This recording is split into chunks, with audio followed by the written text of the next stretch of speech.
নমস্কাৰ দৰ্শকসকল স্বাগতম জনাইছোঁ তোমালোকক এণ্টাৰটেইনমেণ্ট প্লাছ লাৰ্ণিং ইউটিউব চেনেলৰ অন্য এটি ভিডিঅ'লৈ আজিৰ ভিডিঅ'টিত সমাজ সম্বন্ধীয় কেইটামান গুৰুত্বপূৰ্ণ প্ৰশ্ন আলোচনা কৰা হৈছে যিকেইটা প্ৰশ্ন তোমালোকৰ মেট্ৰিক পৰীক্ষা আৰু ক্লাছ 9ৰ বছৰীয়া পৰীক্ষাৰ বাবে অতিকে গুৰুত্বপূৰ্ণ তেন্তে আহক পলম নকৰি আজিৰ ভিডিঅ'টো আৰম্ভ কৰোঁ আজিৰ প্ৰশ্নটো হৈছে যে ব্যাক বাক্য সমাসৰ নাম লিখা এই কুৱেশ্যনটো তোমালোকৰ ক্লাছ 9ৰ বছৰীয়া পৰীক্ষাত আৰু মেট্ৰিক পৰীক্ষাত প্ৰায় আহি থাকে আৰু ইয়াতে তোমালোকৰ শব্দ কেইটামান দিয়া হৈছে সমস্ত পদ যেনে দমাহি আমৰণ পিতাম্বৰ মাতৃভক্তি পদ্মনাভ অহৰ্নিক পুথিভঁৰাল ৰঙাফুল দীঘল হাত দীঘল পঞ্চামৃত হৃষ্টপুষ্ট সিংহাসন উপবন গতিকে এই সমস্ত পদ কেইটাৰ আমি ব্যাক বাক্য লিখি কিনো সমাস হয় সেইটো লিখিব লাগিব এইটো লিখাৰ আগতে আমি ব্যাক বাক্যনো কি সমস্ত পদনো কি সেইটো জনাৰ কাৰণে চেষ্টা কৰিম এতিয়া চোৱা ব্যাক বাক্যনো কি যি বাক্যৰ দ্বাৰা সমস্ত পদটো ভাঙি দেখুওৱা হয় তাক ব্যাক বাক্য বোলে ধৰা হল এটা শব্দ দিছো তোমালোকক বিনা পানী এই বিনা পানী শব্দটো হৈছে সমস্ত পদ আৰু এই বিনা পানী শব্দটোক যেতিয়া আমি ভাঙি কেনে দেখুৱাম তেতিয়া সেইটো কি বুলি ক'ব সেইটোক ব্যাক বাক্য বুলি কোৱা হ'ব আৰু বিনা পানী সমস্ত পদটো আমি ভাঙি দেখুৱা বাক্যটো এনেকুৱা ধৰণৰ হ'ব যে বিনা আছে পানীত যাৰ আৰু বিনা আছে পানীত যাৰ এই বাক্যটো হৈছে তোমালোকৰ ব্যাক বাক্য গম পাইছা আৰু বিনা পানী শব্দটো হৈছে সমস্ত পদ আৰু বিনা আছে পানীত যাৰ এইটো যেনেকৈ ভাগি দেখালো এই ভাগি দেখুৱাৰ লগে লগে এইটো হৈ পৰিল ব্যাক বাক্য ঠিক আছে গতিকে ইয়াতে লিখি দিয়া আছে তোমালোকৰ যে যি বাক্যৰ দ্বাৰা সমস্ত পদটো ভাঙি দেখুওৱা হয় তাক ব্যাক বাক্য বোলে আৰু সমস্ত পদ মানে হৈছে পদবোৰ লগ লাগি শেষত যিটো পদ গঠিত হয় তাক সমস্ত পদ বোলে যেনে বিনা আছে পানীত যাৰ এই পদবিলাক লগ লাগি শেষত কি পদ গঠিত হৈছে বিনা পানী পদটো গঠিত হৈছে গতিকে বিনা পানীটো হৈছে তোমালোকৰ সমস্ত পদ এতিয়া আমি প্ৰশ্ন কেইটাৰ এনসাৰ কৰিম প্ৰথমটো প্ৰশ্ন হৈছে তোমালোকৰ দমাহি দমাহিটোৰ ব্যাক বাক্যটো হ'ব 2 মাহৰ সমাহাৰ আৰু এইটো হ'ব তোমালোকৰ দ্বিগু সমাস 2 মাহৰ সমাহাৰ গতিকে 2 মাহৰ সমাহাৰটো হৈছে তোমালোকৰ ব্যাক বাক্য গতিকে এইখিনি হৈছে তোমালোকৰ ব্যাক বাক্য দমাহিটোৰ আৰু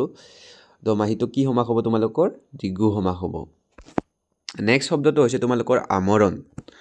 আমৰণ শব্দটোৰ ব্যাক বাক্য হ'ব মৰণ পৰ্যন্ত আৰু এই মৰণ পৰ্যন্ত হৈছে তোমালোকৰ ব্যাক বাক্য আৰু এই মৰণ পৰ্যন্ত হৈছে এটা অব্যয়ীভাৱ সমাস আমৰণটো হৈছে এটা অব্যয়ীভাৱ সমাস তোমালোকে মনত ৰাখিবা আৰু এনসাৰটো লিখোতে এনেকৈ লিখিব লাগিব প্ৰথমতে তোমালোকে সমস্ত পদটো লিখি লোৱা আমৰণ তাৰ পিছত তোমালোকে ব্যাক বাক্যটো লিখি লোৱা মৰণ পৰ্যন্ত আৰু তাৰ পিছত তোমালোকে ব্ৰেকেটত কি সমাস হয় সেইটো লিখি দিয়া ব্ৰেকেটত কি সমাস হৈছে এইটো অব্যয়ীভাৱ সমাস নেক্সটটো হৈছে পিতাম্বৰ পিতাম্বৰটোৰ ব্যাক বাক্য হ'ব পিত বৰণৰ অম্বৰজাৰ পিত বৰণৰ অম্বৰজাৰ তেৱে হৈছে পিতাম্বৰ আৰু এইটো কি সমাস হ'ব তোমালোকৰ আৰু এইটো হ'ব তোমালোকৰ বহুব্ৰীহি সমাস এইটো কি সমাস তোমালোকৰ বহুব্ৰীহি সমাস নেক্সট তোমালোকৰ শব্দটো হৈছে মাতৃভক্তি মাতৃভক্তি এই সমস্ত পদটোৰ ব্যাক বাক্যটো হ'ব মাতৃলৈ ভক্তি কি হ'ব তোমালোকৰ মাতৃলৈ ভক্তি আৰু এইটো কি সমাস হ'ব তোমালোকৰ চতুৰ্থী তৎপুৰুষ সমাস এইটো হৈছে চতুৰ্থী তৎপুৰুষ সমাস অৰ্থাৎ এই সমাসটোত মাতৃ শব্দটোৰ লগত কি শব্দ বিভক্তি লগ হৈ আছে চতুৰ্থী অৰ্থাৎ 4 নম্বৰ যিটো শব্দ বিভক্তিৰ চিন লয় লয়টো হৈছে 4 নম্বৰ শব্দ বিভক্তিৰ প্ৰতীক বা চিহ্ন সেইটো এই মাতৃ শব্দটোত লগ হৈ আছে আৰু সেইবাবে এইটো কি বিভক্তি হ'ব চতুৰ্থী তৎপুৰুষ সমাস হ'ব ঠিক আছে নেক্সট পদ্মনাভ পদ্মনাভ এইটো প্ৰায় আহি থাকে পৰীক্ষাত পদ্ম আছে নাভিত যাৰ এইটো হৈছে পদ্মনাভটোৰ ব্যাক বাক্য আৰু এইটো কি সমাস হ'ব তোমালোকৰ বহুব্ৰীহি সমাস আৰু পদ্ম আছে নাভিত যাৰ কাৰ নাভিত পদ্ম আছে আৰু এইটো হৈছে বিষ্ণুৰ নাভিত পদ্ম আছে গতিকে এইটো কি সমাস হ'ব তোমালোকৰ বহুব্ৰীহি সমাস নেক্সটটো হৈছে তোমালোকৰ অহৰ্নিশ এইটোৱে তোমালোকৰ গুৰুত্বপূৰ্ণ কুৱেশ্যন হয় এইটো প্ৰায় আহি থকা দেখিবলৈ পোৱা যায় অহৰ্নিশটো আমি যদি চাবলৈ যাওঁ ইয়াৰ ব্যাক বাক্য হ'ব অহ আৰু নিশ বা নিশা অহ আৰু নিশ আৰু এইটো কি সমাস হ'ব তোমালোকৰ এইটো হ'ব তোমালোকৰ ইতৰেতৰ দ্বন্দ্ব সমাস দ্বন্দ্ব সমাসৰ তিনিটা ভাগ আছে ইতৰেতৰ দ্বন্দ্ব সমাস এককোষেক দ্বন্দ্ব সমাস আৰু সমাহাৰ দ্বন্দ্ব সমাস গতিকে এইটো কি হৈছে তোমালোকৰ ইতৰেতৰ দ্বন্দ্ব সমাস নেক্সট আছে পুথিভঁৰাল পুথিভঁৰালটোৰ ব্যাস বাক্যটো হ'ব তোমালোকৰ পুথিৰ ভঁৰাল আৰু এইটো কি সমাস হ'ব তোমালোকৰ এইটো ষষ্ঠী তৎপুৰুষ সমাস হ'ব পুথিৰ ভঁৰাল অৰ্থাৎ ইয়াতে কি হৈছে তোমালোকৰ পুথি শব্দটোৰ লগত ৰটো লগ লাগিছে আৰু ৰটো কি বিভক্তিৰ চিন আছিলে ৰটো হৈছে তোমালোকৰ ষষ্ঠী বিভক্তিৰ চিন ওকে চিহ্ন আৰু সেই কাৰণে এইটো কি তৎপুৰুষ সমাস হ'ব তোমালোকৰ সেই কাৰণে এইটো হ'ব ষষ্ঠী তৎপুৰুষ সমাস নেক্সট ৰঙা ফুলটো তোমালোকৰ ৰঙা ফুলটোৰ ব্যাস বাক্যটো হ'ব ৰঙা যি ফুল আৰু ই কি সমাস হ'ব ই হ'ব কৰ্মধাৰয় সমাস ই হ'ব তোমালোকৰ কৰ্মধাৰয় সমাস নেক্সটটো হৈছে তোমালোকৰ দীঘল হাতটোৰ তোমালোকৰ ব্যাস বাক্য হ'ব দীঘল যি হাত আৰু এইটো কি সমাস হ'ব তোমালোকৰ কৰ্মধাৰয় সমাস হ'ব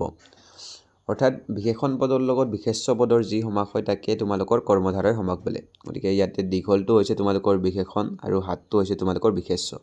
গতিকে দীঘল যি হাত এইটো হ'ব তোমালোকৰ কৰ্মধাৰয় সমাস নেক্সট শব্দটো হৈছে তোমালোকৰ হাত দীঘল শব্দটোৰ ব্যাস বাক্য হ'ব হাত দীঘল যাৰ আৰু এইটো কি সমাস হ'ব তোমালোকৰ বহুব্ৰীহি সমাস গতিকে তোমালোকে দীঘল হাত আৰু হাত দীঘল এই দুটা সমস্ত পদৰ ব্যাস বাক্যটো লিখোতে কনফিউজন নহবা দীঘল হাত মানে হ'ব দীঘল যি হাত আৰু এইটো হ'ব কৰ্মধাৰয় সমাস আৰু হাত দীঘল মানে হ'ব হাত দীঘল যাৰ আৰু এইটো হ'ব তোমালোকৰ বহুব্ৰীহি সমাস হাত দীঘল যাৰ অৰ্থাৎ হাত দীঘল শব্দটোৰ অৰ্থ কি হাতখন দীঘলৰ কথা ইয়াতে কোৱা হোৱা নাই হাত দীঘল মানে হৈছে তোমালোকৰ ক্ষমতাশালী গতিকে হাত দীঘল শব্দটোৰ ব্যাস বাক্যটো হ'ব হাত দীঘল যাৰ আৰু এইটো কি সমাস হ'ব তোমালোকৰ বহুব্ৰীহি সমাস হ'ব নেক্সট হৈছে পঞ্চামৃত শব্দটোৰ